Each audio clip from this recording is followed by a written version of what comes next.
I don't think we talk enough about this. The fact that we are the most connected generation and somehow the loneliest.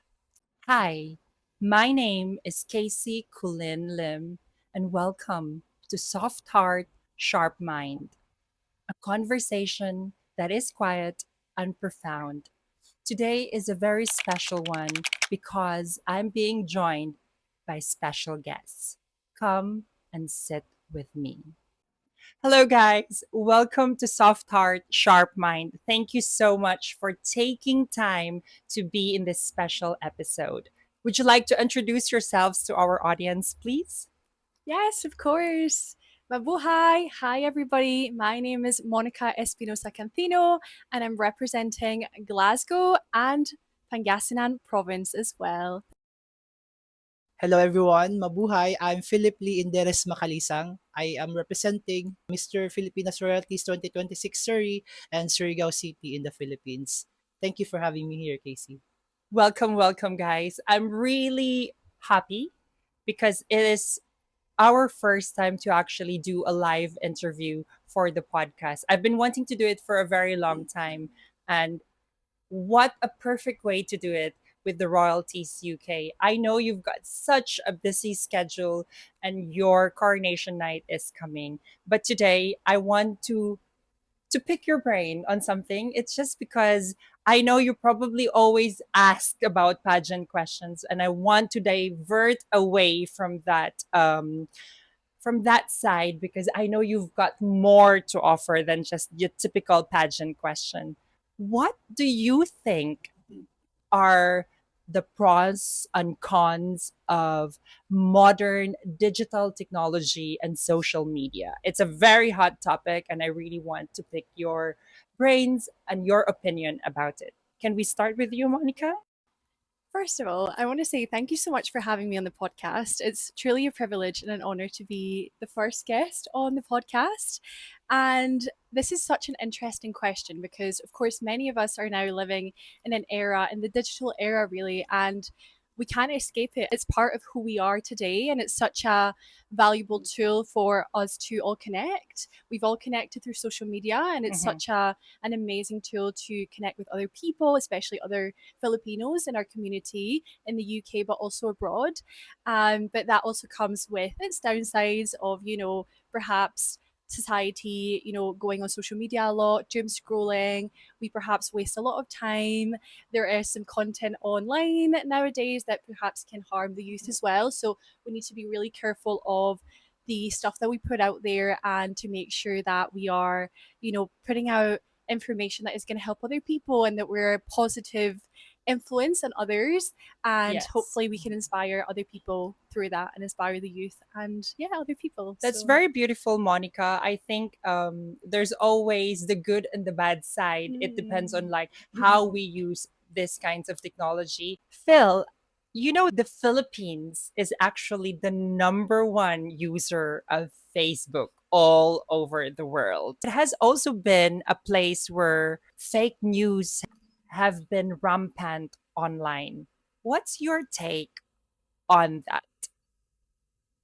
Well, Casey, I agree. It's really undeniable that social media has been used profoundly for these attacks Mm-hmm. because obviously people nowadays believe what they see instantly Mm-hmm. without fact checking. Without verifying That's information, true. And yes. it's very alarming as well Mhm, because in this modern stage, we should have been adapt to mhm. like doing our own researches, Correct. and we should also be adapt to communicating with like the appropriate people. How easy it is to actually hide behind a username Yeah. and, post opinions or repost something, and that was not fact checked at all. So the worrying thing there is that you can have a certain information that can just be proliferated across the cyberspace, and nobody knows whether that's real or truth. And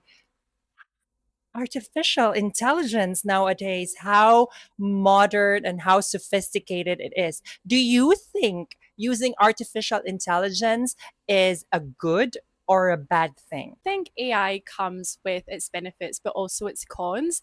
I think it's an amazing tool because it's helped us in so many ways. Like the world is advancing at such an incredible speed that many of us are actually finding it really hard to even catch up on. Like every single week, there is something new when it comes to AI, and it is really useful in many fields, in the medical field, for example, for perhaps treating some diseases that we might not know a lot about, or in the engineering field as well when we're thinking about infrastructure. And I think it's an amazing tool and it's really, really useful. But I think we also need to watch out for the negative impacts of AI, which are, the impacts on the climate, for example. And also, as you guys It mentioned, uses a lot of of power. course. And what you guys mentioned as well of the fake news nowadays, a lot of information that is put out there that, is created by AI and a lot of people believe it. As you said, Philip, it's not fact checked. So I think we need to be able to be educated. The United Kingdom has recently passed a law prohibiting under 16 to use social media. What do you think it is justifiable, Phil? Do you think we're taking the liberty of the people to decide for themselves? And but mind you, UK has just followed other countries like Australia, who's done such legislation to protect young kids. I think safeguarding wise, it's a bit appropriate and it's also a bit effective because these minors are actually one of the numbers that use social media a lot, and they also influence to this spreading of fake news. Yes. But also I can think of bad side would be there would be a limited communication among each other, Mm-hmm. especially school related activities. Mm-hmm. Not like we all know in social media, we are able to promote these goodwills, these programs, these group chats that they can use to promote their schools, their talents, and Yes. whatever advancement that they could think of. And also, really, when you are on that certain age, you are very susceptible for to not being able to control the amount of screen time you have online. And as Monica has mentioned earlier, doom scrolling as well, and it's really taken them their time away where they can actually have outside enjoying adolescence and being with friends. When we come back, we will be discussing more about their pageant journey and what it is to be a beauty king and queen. Mr. and Miss Filipinas Royalties UK and Miss Universe Philippines UK is a pageant in United Kingdom gathering young, empowered, accomplished men and women. They will be representing the Filipino community across national and international pageants. I want to ask you, what brought you to pageantry? How did this journey started with you? I want you to take me to the moment where you've decided, actually, I really want to do this for myself. So pageantry actually started many years ago for me, and it actually came from my mum, who's right here behind the scenes. And she really inspired me. Of course, pageantry is such a core part of the Filipino culture. It's a big, big deal.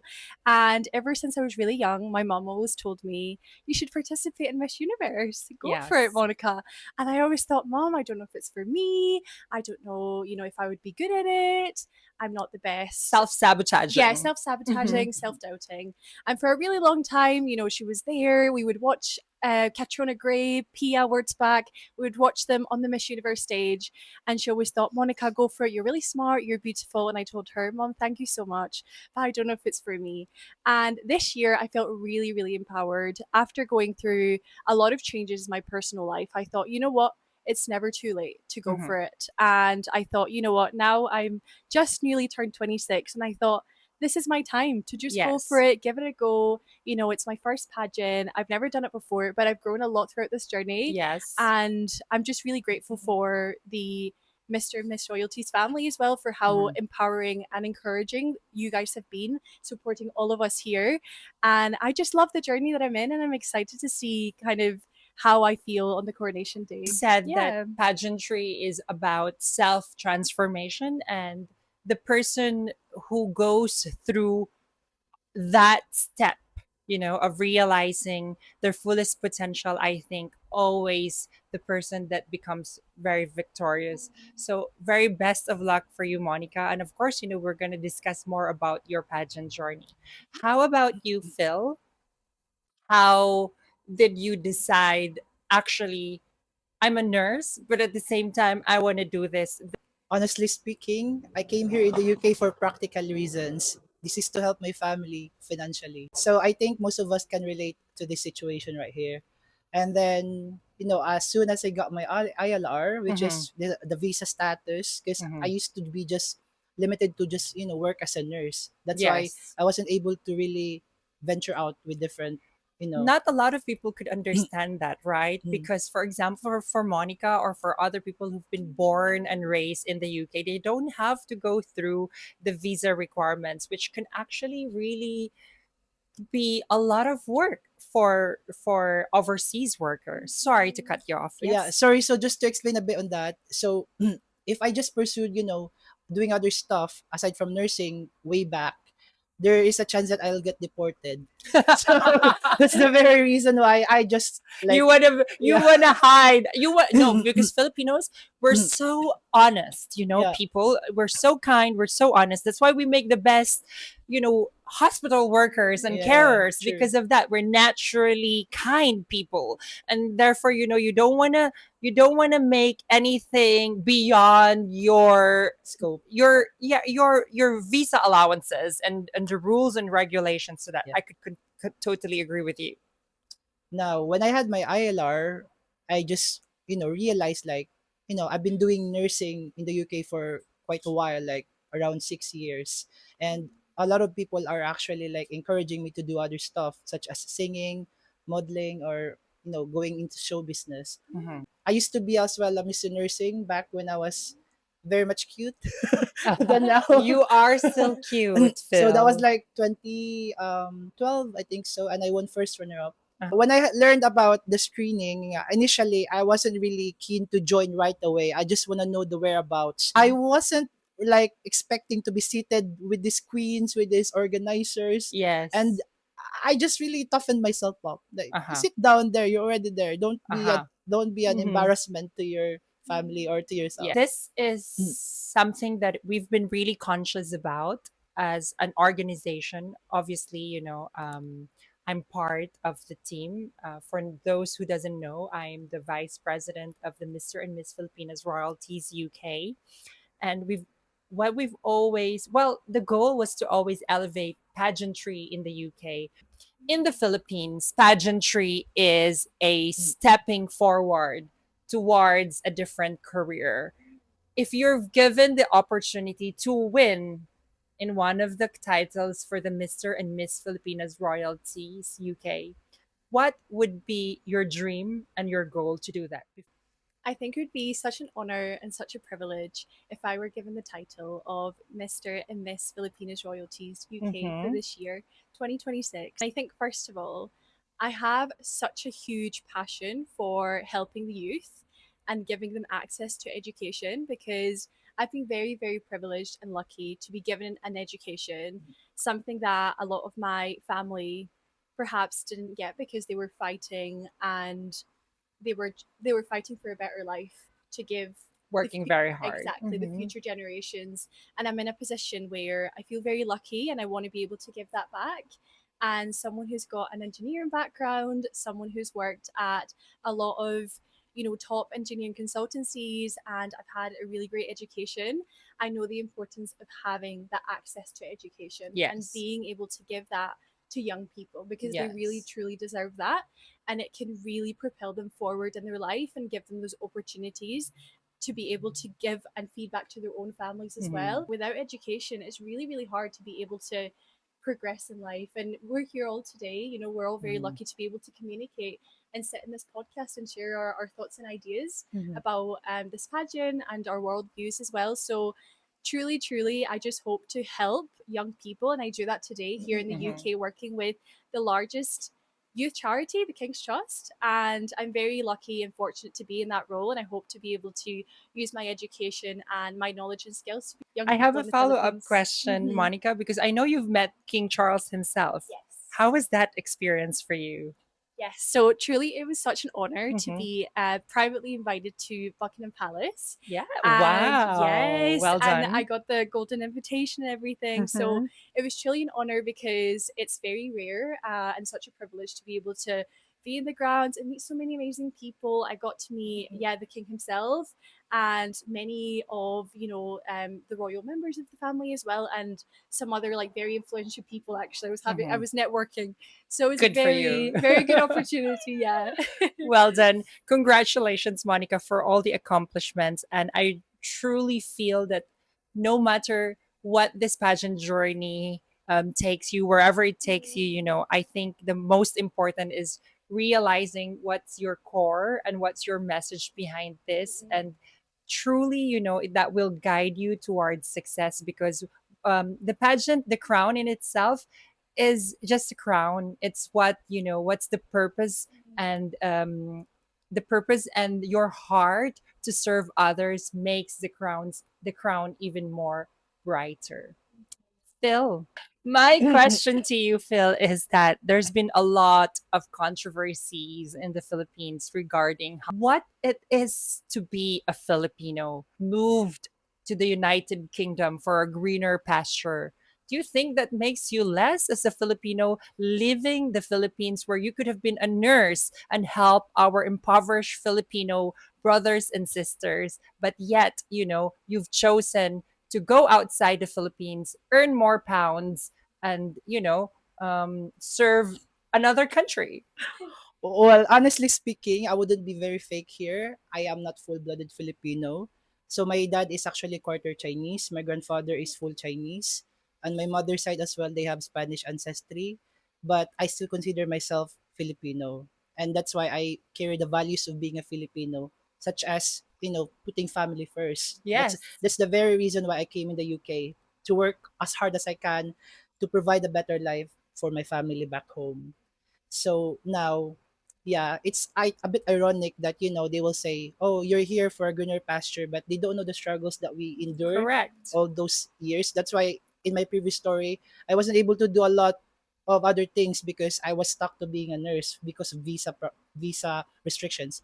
But now I'm here, thankfully, thank God, and thank you for this opportunity given to me. And this is tapping as well to my advocacy of self-love and kindness. Correct. Because as a Filipino, we are so well known to being resilient, Uh huh. but there is actually a bad thing of being resilient. That is, Mm-hmm. you forget to love yourself. You Yes. forget to value yourself and to respect yourself because Mm-hmm. you've been too, too, Too available for yes, for others. others. Mm-hmm. And that is one of my advocacies, is to show kindness to yourself and to Mm-hmm. others as well, and self-love. Mm-hmm. And that is also eminently visible with me because Mm-hmm. I used to be very shy about myself. I have a lot Yeah. of self-doubts. It may seem that I'm a bit confident, but it takes a lot of courage and a lot of processes as to why I'm here right now. And I think these reasons make you capable being the next Mr. Filipinos Royalties UK because you are such a ray of sunshine to the people around you. Honestly, you've always exude positivity and I hope you keep that up because, amidst all the chaos and the noise in the world, we need a Philip in our life. Yeah. So, guys, the coronation night is happening on the 29th of August. I want you to invite everyone, your last words to support you in this journey and what it means for you. Before I invite all of you all to come and join us at the final coronation night on the 29th of August, I just want to extend my gratitude to all of the people that are helping me throughout of this journey. First of all, my mother who's here. Thank you so much for everything. Honestly, if it wasn't for her, I would have not applied and I wouldn't be here today. So thank you so much to her. And of course to the rest of my family, my dad, my siblings, and of course to my fellow candidates who are with me as well in this competition. I know it's a competition, but it really feels like it's been such a sisterhood and brotherhood, and it feels truly like a family. And of course, to Casey and to Tito Molly and the whole team behind the scenes that are working so hard, not just during the coronation night, but throughout the whole couple of months that we've been working in this journey. And truly, I just feel very grateful. And I didn't realize the growth that I was going to have throughout this journey. I applied and I thought, you know what, I'm just going to give it a shot. But I truly feel like a lot of people have been telling me, Moni, you're glowing. You look so much more confident now. You look really happy. And I just think it's because of this pageant. So thank you so much. And truly, I really want to extend, an invitation to all of you watching today to come and join us, enjoy the night. It's going to be really great. And you're going to see the hard work of all of the candidates that, we've put in throughout the last couple of months. For many of us, it's our first time. Some of us have more experience than others, but truly, it's been such a journey of growth. And I hope that you can see that. It's kind of our graduation day on the 29th of August. So, yeah, come and join us. First of all, I want to thank God for this opportunity that, living here and being able to stand here and to join this prestigious pageant. And to the people who organized this, thank you so much as well. And to the people who believe in me, my family, my friends, thank you for supporting me and for the words of encouragement, even to those newly found friends, strangers messaging me on my social media. Thank you so much. And I want to also think that, you know, if you are just kind enough to show others that you love yourself, and it also exudes that you love them as well. Because at work as well, not to brag, but I'm happy that people are reaching out to me, asking me for tips, like, how did you manage to improve yourself, your confidence, your body? So I've been also like giving them the part of my journey. Hopefully it's gonna be helping them as well. But it's not about having the best body, because I don't think I have the best body, but it's about the process of trying your best to get there. And thank you for everyone who's always believed in me. And to everyone watching, please continue to support me so that I would still be able to exude kindness and love to everyone. And the pageant would be on August 29, 2026 in Edgbaston Stadium. Hopefully, I'll see you there. I've been thinking you do not have to delete the app. You do not even have to stop using social media. What I have gathered today is that the use of social media and digital technology is all about using it with confidence, empowering it, and really evaluating what is it that I am using this tool for. In this age and in this life, it's very important to feel connected to the people that we love, the people that we work with, and the people that comes along our way. The world has become such a smaller place because of the social media and digital technology. But then again, it is really important that we do not lose the most important value, and that is human connection. This has been Casey. Thank you for watching Soft Heart, Sharp Mind. And I would like to thank my guests for helping me discuss the topics that we don't want to talk about. Just something I've been sitting with.